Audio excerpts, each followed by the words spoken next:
Welcome to the Crypto Podcast. You can find all our episodes on the cryptopodcast.org. You can find everything about me. You can scan the QR code or go to roycollin.com where you'll find my 6 podcasts as well as my podcast coaching. And if you're looking to do a podcast tour, I help with that as well. If you're looking for virtual assistants, go to va.world. My guest is a Web3 innovator with deep experience across infrastructure, product, and ecosystem design. Since 2017, he's worked at the intersection of development, business growth, and user adoption, helping shape the evolution of decentralized systems. He's previously built one of the first social payment extensions for e-commerce rewards, a product ahead of its time that was later acquired. At Robert Bosch, he led the Center of Excellence, bridging traditional enterprise with decentralized applications. He's held senior roles at high-impact startups, including Persistence, which was a Binance Labs-backed, and Metasky, I presume how it's pronounced, and Sequoia and Coinbase Ventures-backed, where he focused on scaling community-first products. Now, as co-founder of NodeOps, he's building automation infrastructure for Web3 and AI, making node deployment as easy as spinning up an API and helping protocols scale scarcely at internet speed. From India, please welcome Naman Kabra. Thanks, Roy. It's super great to be here, and I appreciate your time for inviting us. Yeah, no problem. So I suppose the first thing, I just want to learn a little bit about yourself first. And while I was doing my research, I said, oh, he's a fellow Toastmaster. I mean, I finished it. I was in Toastmasters for about 5 or 6 years, but I see you kind of presidents of clubs and everything. So, which is good because usually people that are in your position, a lot of the time, they're kind of afraid of speaking and they pass. They let someone else take over, which in turn kind of shafts them in the company. So it's nice to see that you actually started doing Toastmasters a good few years ago. Oh, not few years. I think it's a decade now. I started in 2016, 2017 with Toastmasters. It's been like one of the most beautiful thing, which ensured that I have everything it takes when you want to speak with, some folks out there as well. I've initially I was an introvert during my college days, university days, but Toastmaster has been like that one piece which literally transitioned me from, being that silent person in the crowd to actually presenting it in a way that, yeah, you're appreciated for as well. So, yeah, been a long journey. I kind of took a break from it for last 2 years due to workload, but yeah, I miss those days. Toastmasters was one thing that, every weekend I used to get up, go for those 2 hours of session there, organize it, speak, present. Yeah, had fun, a lot of fun around it. When I started, I joined one, then I formed my own club, then I became a coach. I think you were a coach as well. I think I saw that. Yeah. And it's just you actually meet fantastic. I mean, I've like long friends from it. It's not something that you go in there expecting. Absolutely. Yeah. So yeah, there's a lot of benefits for it. So I like there's a lot of things like the payment system, building the social payment. Well, yeah, you might touch on that. I know it was in the past, but I'd like to know about your past as well as what you're currently doing. Yeah, absolutely. So 2017 is when I started getting into this entire new era of blockchain as a tech. I got introduced to, this entire Ethereum smart contracts and private blockchains and distributed ledger tech, like all of it, during those early days when there was like enterprises were very keen to venture into this new state of innovation. And during those days, like my responsibility was to research a bit more on how micropayments works, how payment channels work, how to build out like a scalable, decentralized payment infrastructure as well that can be consumer focused, that can lead to anyone to come in and just interact with this entire crypto world within clicks without worrying and hassles to go through those onboarding processes, which you typically do with banks and all. And how do we automate it? How do we make it more encrypted? And in post building out a lot of things around it. After that, like with Robert Bosch, it was more focused towards actually bringing those learnings and incorporating it into some real world use cases that are, yeah, completely different from what I'm doing right now. During those days, it was more focused towards automobiles and these sectors looking at something called autonomous agents, which you see now be really popular across, but using these agents for machine to machine payments, machine to machine economy. So there was one POC that we built, which was more focused towards, okay, if there is a toll plaza and a particular car is passing through it, how do you make it machine to machine without involving two human interacting with each other there?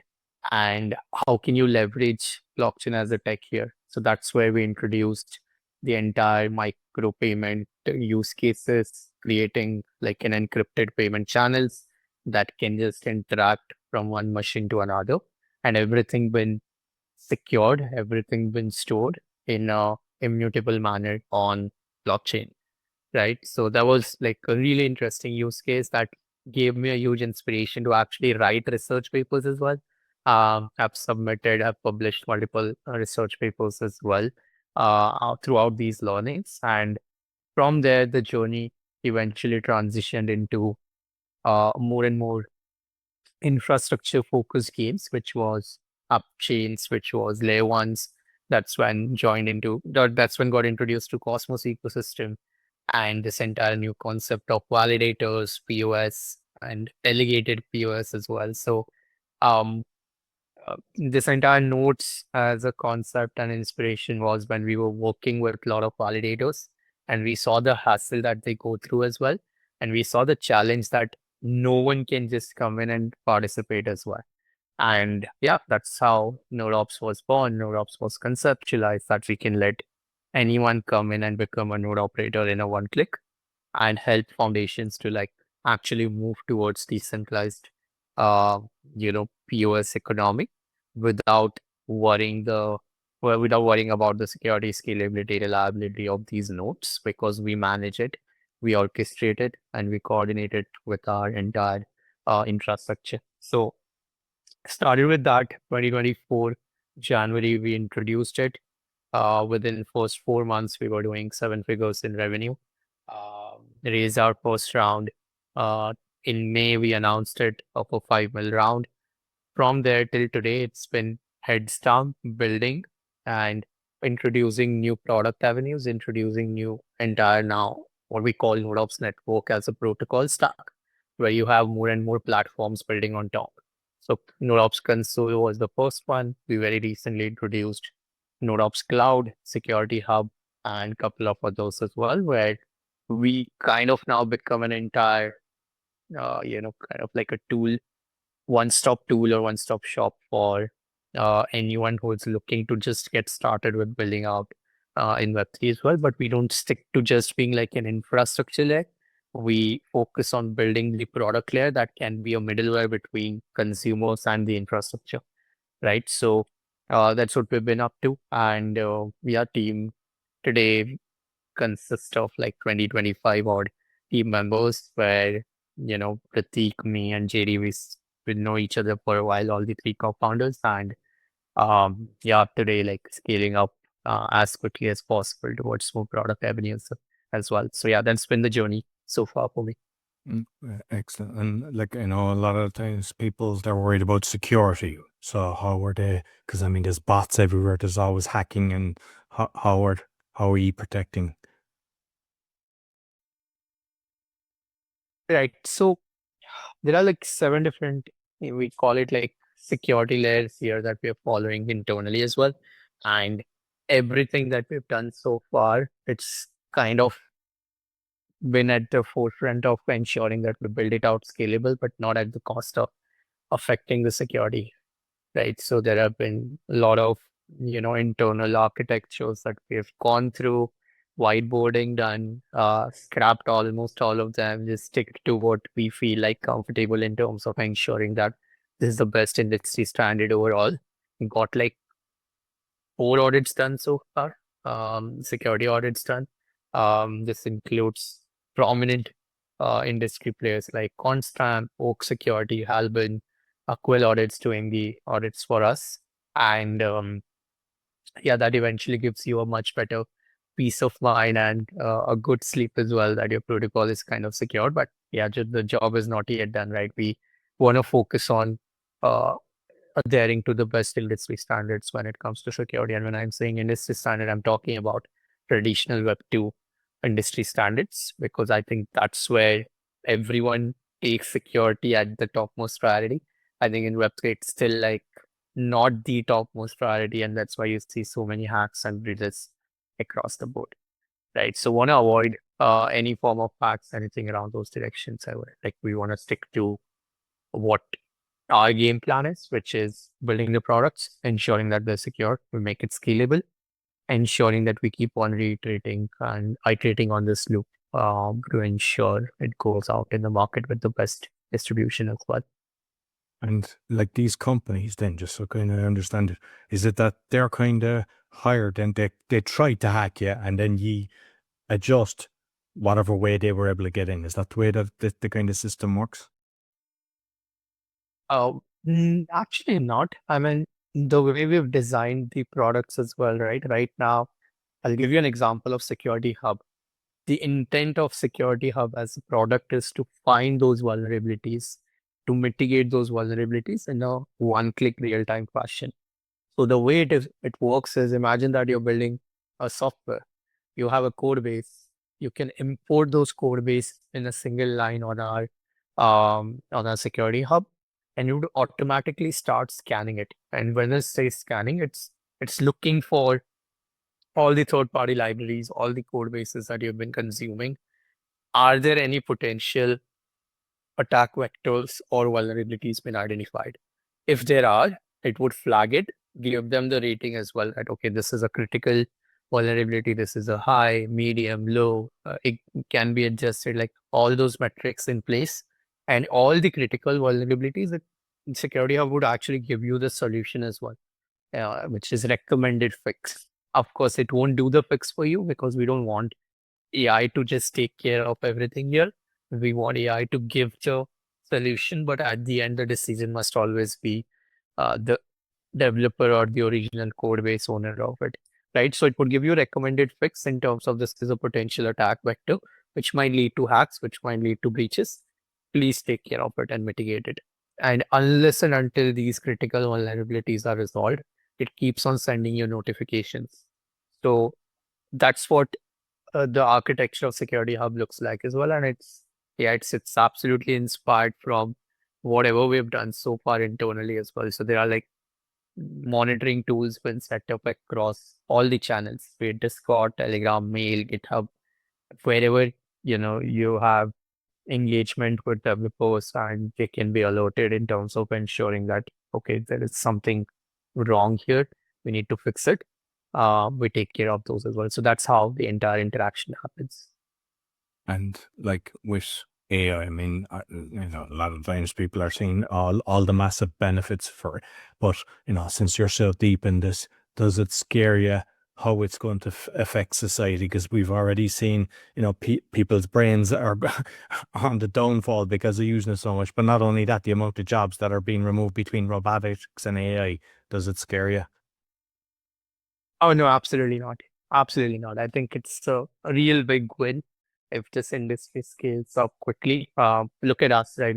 With a small team of 20 members right now, able to do and achieve at a faster pace, is because we have AI supporting us across, including developers, including marketers, including business folks. Like, they take advantage of it, they take benefit of it. And I'm not going to be like, okay, fine, your job has been done by this tool. You're now let go. Like, that's never going to happen. The intent is, it's going to optimize, it's going to simplify, it's going to do a lot of cost reductions, and that's what you eventually want. But it's not going to be like at a stage where it will just take the job if you are smart enough to understand how to take benefits of AI, rather than thinking it as like scaring you in terms of the job risk here. And like with the social media then, because obviously, you've got massive traction already out. Like I saw the stats on your website. So what's what's the best? Because I think LinkedIn, or X, sorry, not LinkedIn, but X, you've got massive following and everything. So for when you start off, what's the best way of actually, like, are you using AI to actually engage with these things rather than humans, and how are you actually managing to make it grow so fast? Couple of things. First is, if you look at the way NodeOps has evolved, right? We've always been having those consumers who are retail audience using our products. So you need to have a clear communication channel with them. And I think the entire crypto Twitter right now is on X, is on Twitter. And that's why you need to be super active on it. To be honest, like for the first 6 to 7 months in NodeOps team, we never had a marketing person because product was doing its own marketing and we just wanted to announce. And for announcement, it takes like 10 minutes for you to draft everything in terms of products. So I used to take care of that, again, leveraging AI here. But the minute we started scaling up, you of course had community being built, right? So community getting built is a really challenging, you know, opportunity, I would say, where you have to actually take care of so many missing pieces, moving pieces here, which is community would like to use your products as well. They would like to be rewarded as well or incentivized as well to use your products.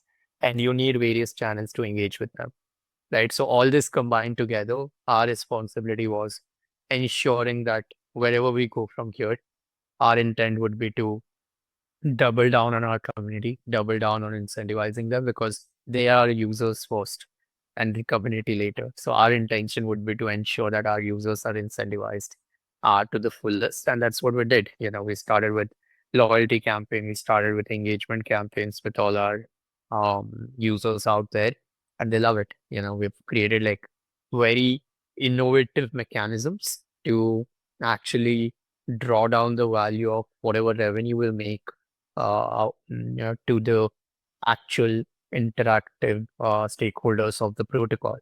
And one of the prominent one is going to be our users. So there is like a really strong economics which we've created across that. And it's already in motion right now. And like, as I was looking at Uno agents, some of the case studies, you made a touch on that, Uno agents. Yes. So UNO stands for Universal Node Orchestrator. Um, in a simple word, the intent here is to have a strong orchestration layer for the protocol, where these agents are responsible for a couple of things. First is monitoring, verifying everything that's happening on the protocol. Second is orchestrating the orders, orchestrating whatever is coming in as a transaction on the protocol, right? So that entire coordination between all the moving pieces has been taken care by these UNO agents as well. Third is security as well, monitoring wise, meaning if there are any attack vectors, any potential breaches or any potential vulnerabilities been flagged via our monitoring tool, UNO agents would be the first one to take care of it, right? So a lot of AI use cases, currently are leveraging UNO agents as well. For example, training an ML model today, you need to first get the data pre-processed and when done, then push it to training. During those training stage, you actually rely on a server, right? And that server takes care of everything. Our responsibility is to ensure that how do we make sure that that server which exists there is actually been secured enough, monitored enough, so that there is any kind of um, bugs or any kind of downtimes there, you get to be notified so that you can incorporate and fix it.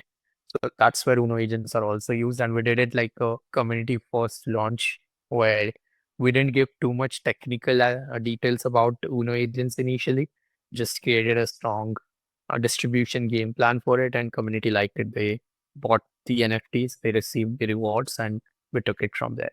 So yeah, that's basically what UNO agents are all about. It's like I kind of cater for those that are kind of new to the game as well and understanding. So I was trying to look at simplifying it, and it was kind of saying that if you had a coffee shop, that people are basically coming in, replicating the coffee shop, and it's got all the regulations and everything. Is it like, how could you explain this to an 11-year-old or somebody that's just not into the blockchain? Oh, I did that. I actually did that for our economics as well. So rather than coffee shop, we had like a cookie stand vending machine dispenser as an example. So imagine that you have, of course, you would have seen like two different types of vending machines, right? One where you've got like fixed 10, 10, 10, 10, 10 pieces in a in like a vending machine. You put a coin and you select and you get that, and that is it, right? But a refilling of those cookies would only happen when someone sees or when it's flagged that okay, this piece is empty right now, correct? But with the other dynamic and the smart cookie vending machine would be taking the decisions and optimistically. Like the way it could do is for the last 24 hours, you have seen so and so demand. And that's why you know that this particular cookie or this particular piece of chocolate is in more demand. So it would automatically be filled up based on those demand control, right? And wherever there is like lesser demand, you can deprioritize it so that your machine becomes optimized in terms of taking these decisions. And that's what we call like, a dynamic economics overall, where like, yeah, this becomes like the dynamic cookie stand becomes more sustainable, more optimized, more cost efficient and more rewarding as well. Because now users who, I would say, kids or users who really want to take some benefits out of these cookies as well, you could actually run some marketing promotions as well there, like pick two, get one, and that decision should always be coming in based on the past data, past demand, past growth. And based on those, you can run more campaigns to further incentivize users to come in and use the system a lot. So that's an analogy that I would give for someone to understand how we've designed the economics as well. And you might do the same so for the payment, like when people are coming in, or how you actually earn as the company. To us or to the cookie stand? Yeah, well, not the cookies, but yeah, as in like how people are getting in, that they can understand it. So it's mix of both, right? For users, it's like, they can, once they pay something to us, meaning us being the cookie stand organizer or contributor, our objective would be how do we further optimize and split it to the right stakeholders. Now, example here is manufacturing and processing of a cookie has so many stakeholders involved in the supply chain, right? You have distributor, you have main packaging person, you have that official consumer store as well, and everyone has got some piece of the business, right? So rather than paying upfront, you make it like demand driven.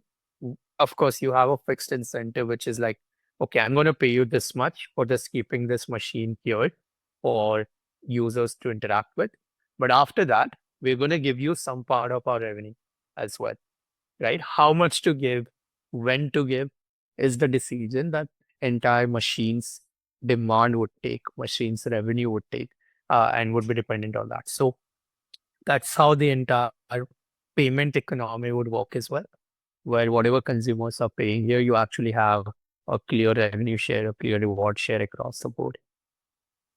And the different stats that you have on your site, then, like anomaly nodes are being produced, but I don't know, there's 129 million or so. You might just touch on the different stats that you're given. Yes. So NodeOps has been generating close to 3.8 million revenue till date. We are one of the top deepened projects out there, fundamentally focused towards revenue first, product first, demand first. For all the assets that currently is leveraging NodeOps one way or the other, there is close to 150 mil worth of assets under management. This includes, some of the tokens that are staked on NodeOps as a validator, or some of the users that are leveraging NodeOps to run their own validator as well. So that's how we define our AUM as well. And we are close to, 700K verified users that we've onboarded so far in this short span of 1.5 years. And serving close to 70K to 80K monthly active users today. And we recently introduced our token called Node, and Node is going to be like the compute economy of NodeOps network. And the entire objective would be the payment economy of that cookie stand should be Node. And we've kind of created a very novel mechanics for it, where people can come in and leverage Node for various utilities, but also for existing users and existing stakeholders involved in part of the protocol. They get their fair share as well with our dynamic mint and burn logic or revenue share logic. So yeah, that's basically a glimpse of what we've been doing. And what's kind of the plans for the future with the company? I think scaling up the business, or introducing more products, just heads down building and shipping consistently is going to be the focus overall. From the target perspective, we look forward to hitting 5 mil, 6 mil revenue by end of the year. It's still like halfway to go there, and yeah, like that's going to be the goal initially for at least for 2025, and the type of products that has been built and innovated internally as well. We'll be spending more time on a right distribution, a right activations, and creating like a stronger sales pipeline for those as well. A lot of things under the hood, but yeah, just getting started. No, excellent. And yeah, is there anything that you'd like to mention about the company as well before we wrap up? Well, NodeOps started with one vision, which is to simplify the life for node operators. But today, I think the objective for us is to simplify the user experience and everything it takes for an end user. And this time, the target audience is not just node operators. We've introduced protocol with an intention that anyone can come in and build on NodeOps. And very soon, we're launching a 5 million ecosystem program for users to come and build on NodeOps as well. So if you are one of those as well, just head over to our website and you'll find all the details. NodeOps.network is the official website. Excellent. Yeah. So I make sure and I don't know what the handle. I mean, I have got all the X and the different things. So unless you want to mention them there, but I can include them in the show notes as well, of course. Yeah, of course. I think better to include it in the official notes. But yeah, NodeOps HQ is our official X handle. You can search NodeOps on LinkedIn and you'll find us as well. Okay, perfect. Thank you very much, Naman. I'll make sure they're all the links are on the show notes. So thank you. Thanks, Zach. No problem. That's all from the Crypto Podcast. You'll find all our episodes on the cryptopodcast.org. You find everything about me. Scan the QR code or go to roycollin.com where you'll find my 6 podcasts along with all the podcast coaching. And if you're looking for a virtual assistant, go to va.world. We're currently doing websites from $300. Be sure to give us a thumbs up, 5-star rating, share with your friends. Until next week, take care.